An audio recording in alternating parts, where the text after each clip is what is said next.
I closed the door behind me and picked up my phone from the desk beside my bed. The phone's light illuminated my dark room, and I dialed the number quickly. As I placed the apparatus against my ear, I could hear it beeping. One beep, another beep, a third beep, and a fourth one. Then a lady's voice could be heard on the other end of the line. 911, how may I help you, please? I inhaled a bit of air into my lungs and uttered, yeah, I have a stalker inside my yard. The lady on the other side of the conversation asked me, "What do you mean by stalker, sir?" I started wondering how she could not comprehend what the word stalker means, but I did not let it show in my tone when I replied to her saying, "I don't know, some guy, some thing. It's been following me around for some time now. He's been showing up at my yard for a while now. I made him leave using different methods. Nothing violent, but he keeps coming here. So I need some help, I guess." She listened patiently and then made her reply. "You said it's a something. What did you mean by that?" Me trying to seem as calm as possible while some freak is probably walking around in my house, I said, "Well, he's this really pale-looking male, no hair, really stoic, unnaturally stoic. And he has these weird kind of yellow-colored eyes, huge ones." The lady on the other side started talking to her colleagues, it seemed, and after a few moments of muffled talking, she spoke into her phone again. She said, "I'm sending the police right your way. Could you please tell me what this man is doing at the moment?" I inhaled deeply again and said as calmly as I could, "I think he broke into my house a few minutes ago." I went upstairs to the bathroom, and while there, I began hearing steps. Heavy steps coming from the lower floor. So once I was done there, I made my way as quietly as possible to the room I am in currently and locked the door as soundlessly as possible. The lady on the other side answered to me saying, "Stay with me on the line and try not to panic, okay, sir?" This made me grin a bit, and I had told her in response, "I am trying. I guess I should go back to the beginning to explain my current situation so you could understand it better, perhaps even help me. I am your average John Doe. My name, age, and location do not matter, I believe. I work at a local bar, so that means I get back home really late into the night. I live alone, and lately I've been having insomnia again. I say again because I have this on and off relationship with the condition. It comes and goes, been that way since my teenage years. I've been told in the past it's probably this because it is related to stress or other psychological issues in my specific case. I got used to it anyway. As I've already mentioned, I work at a local bar, and one night after I finished my shift at around 3 a.m., a bad fog covered the city and you could not make out most features. Luckily, I know about every inch of this place as good as the back of my hand, so that was not a problem for me. The thing is that we don't have many homeless people around here, so when I came across a guy who seemed pretty homeless to me, I was kind of surprised. He was this tall, pale, or so I thought back then. I couldn't really make out his skin color back then. His eyes is what struck me the most. They had this shade of yellow to them, similar to the color of people who have liver diseases. I tried talking to him, but he just walked away on me. Kind of rude, I know, but back then I thought he was doing me a favor by walking away, not wanting to infect me with whatever he has. Such a naive soul I am. Anyhow, I carried on home not thinking too much about this homeless guy I came across, and the night went on by as usual. Just like always, whenever I get my insomniac period, I woke up like 4 hours after going to bed, and I was up by 8 a.m. My day went on as usual, and when I was on my way back home after sunset, I could see this guy in my yard from the distance. I started running towards my yard. I was going to kick his ass for stepping on my property. He turned around and saw me running towards him, and then walked away. He went away behind the building to the side of my house, and I don't know, disappeared into thin air when I came after him. When he turned to me, I could see his yellow eyes. Those goddamn creepy eyes. After I could not find the fucker, I went back home, and all of this made me wonder, how the hell did he find me? Was he following me the other night? I wish that would have scared him away. The bastard started showing up at my yard every single freak day. Every night when I'd look out of a window, I'd see him staring at the back of the yard, his bloody eyes ever present. Every day, I'd try some new method to make him disappear. I threatened to call the police on him the first time, and he went away. After that, I threatened to beat him up, and it worked for one night only. I went outside to actually confront him once, and he walked away as soon as he saw me coming, only to return the next night, all over again. Sometime after this became a part of my routine. I began dreaming about this guy. In my dreams, I'd find myself in a tiny white room, with him standing in front of me, staring as he always does. This shit was terrifying.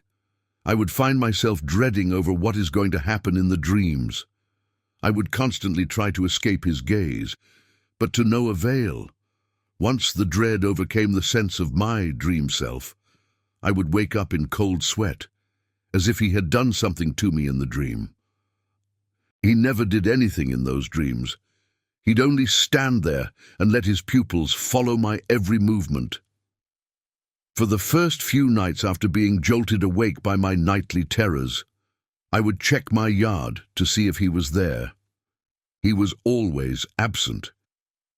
It's not enough I'm having insomnia, but now I had to deal with night terrors that diminished my sleep even more.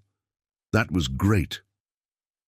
After a certain amount of these dreams, I had gotten used to them. I eventually started talking to him in my dreams. Too bad he would never say anything. Sometimes I simply ignored his being and just sat there in this little dream chamber to think about other things. Everyday things like music, women, or my job. I even ended up naming him Tenshi no Mi, or Angel's Eyes, for the supernatural origin I perceived him to have. He would never do anything other than simply stare at me with his yellow-colored big creepy eyes. The daily encounters with him kept occurring every single day. He would stare at me from the back end of my yard. I would do something to scare him off, or at least make him leave. One time I even got my gun outside of my window and shot into the air to make him go away. He did go away.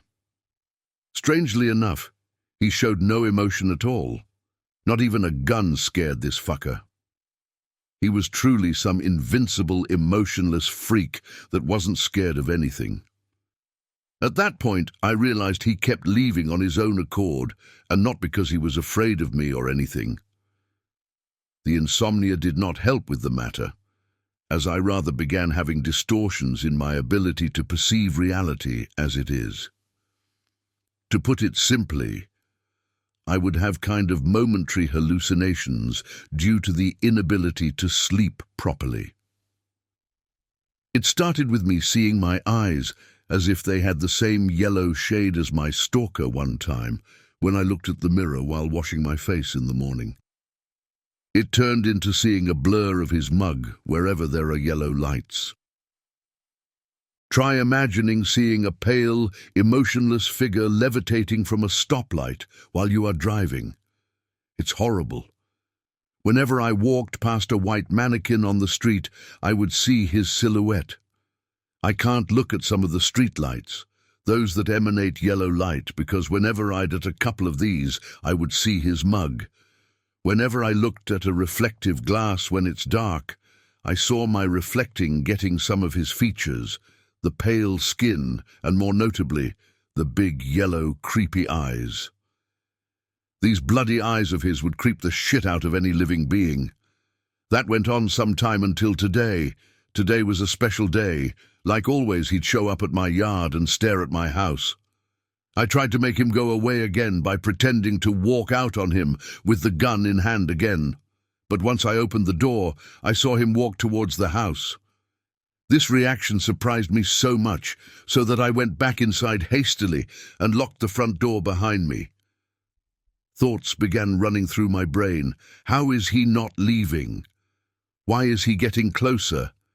I do not want to be hurt now. I was obviously caught off guard. I mean, he had never done something like this before. I did not know what to do. I did not know how I am supposed to keep him away. The moments had passed, and no wild banging on the doors or walls came about. I was shaken by all of this, so I decided that the best way to relax myself was to sit in front of my computer and play some games. Sometime into playing on the computer, I peeped through the curtains to see if he's still there. He was standing around 30 feet from my house, simply staring at it. Somehow, he noticed me looking at him and his pupils moved to meet my eyes. For the first time, at that moment, his stare terrified me. It was as if my soul was being pierced and violated by his eyes. I was frozen in his gaze. After a few moments of staring at me, he began walking again towards the house. I closed the curtains and ran upstairs to my bathroom. I had begun to feel nauseous. This fucking creep was manipulating my emotions to his liking, and I felt sick about it. Physically sick. Once I finished throwing up, I was about to leave the bathroom, but then I heard heavy steps downstairs. My heartbeat went from 60 to 120 in about 2 seconds. I did not know what to do. I began shivering from the anxiety. I was shivering like a chihuahua. After some thought with myself, I decided that the best way to rid myself of this creep was to get help. So I left my bathroom quietly and tiptoed my way to the nearest bedroom. I closed the door behind me and picked up my phone from the desk beside my bed. The phone's light illuminated my dark room, and I dialed the number quickly. As I placed the apparatus against my ear, I could hear it beeping. One beep, another beep, a third beep, and a fourth one. Then a lady's voice could be heard on the other end of the line. 911, how may I help you, please? I inhaled a bit of air into my lungs and uttered, yeah, I have a stalker inside my yard. The lady on the other side of the conversation asked me, "What do you mean by stalker, sir?" I started wondering how she could not comprehend what the word stalker means, but I did not let it show in my tone when I replied to her saying, "I don't know, some guy, some thing. It's been following me around for some time now. He's been showing up at my yard for a while now. I made him leave using different methods. Nothing violent, but he keeps coming here. So I need some help, I guess." She listened patiently and then made her reply, "You said it's a something. What did you mean by that?" Me trying to seem as calm as possible while some freak is probably walking around in my house. I said, "Well, he's this really pale-looking male, no hair, really stoic, unnaturally stoic, and he has these weird kind of yellow-colored eyes, huge ones." The lady on the other side started talking to her colleagues, it seemed, and after a few moments of muffled talking, she spoke into her phone again. She said, "I'm sending the police right your way. Could you please tell me what this man is doing at the moment?" I inhaled deeply again and said as calmly as I could, "I think he broke into my house a few minutes ago." I went upstairs to the bathroom and, while there, I began hearing steps, heavy steps coming from the lower floor. So once I was done there, I made my way as quietly as possible to the room I'm in currently and locked the door as soundlessly as possible. The lady on the other side answered to me saying, "Stay with me on the line and try not to panic, okay, sir?" This made me grin a bit, and I had told her in response, "I am trying." This is where I am now. I've since put the lady on speaker because I was getting tired of holding the phone in my hand, and she kept asking me all these questions. I placed the phone next to myself on the table and picked up a notebook to write all of this down while I'm so stressed that I can't stop shaking my legs. I need something to cool me down. I'll probably have fun reading that someday in the future. It's been like 15 minutes since I've called 911. The cops should be any moment now. Did you hear that? Yes. Are these the steps you were talking about? Yeah. Hey, I can see the police lights illuminating my window frame now. Good. Stay calm, sir. It's all going to be over soon. I'm going to check if it's really them now. This can't be happening now. How the fuck did he get there? It's fucking impossible that he got behind these cop cars so quickly. What the fuck is going on here? What the fuck is this thing? Sir, is everything all right? Sir, is everything all right? She asks. No, it's fucking not. No. What is wrong, sir? Did he enter the room you're in? No. What is wrong then, sir? Please tell me. What, sir? Are you all right? He's standing behind the cop cars now, staring at them. That's good. He left the house and now the police will deal with him. No. Sir, is everything all right? You sound a little off. Are you sure you are not hurt? He's 500 yards from the house. I threw my phone away. I can hear her spewing all these things about it being impossible for this creep to get such a distance in less than a minute. I do not care what she says. I know what I'm seeing. All of this makes no sense right now.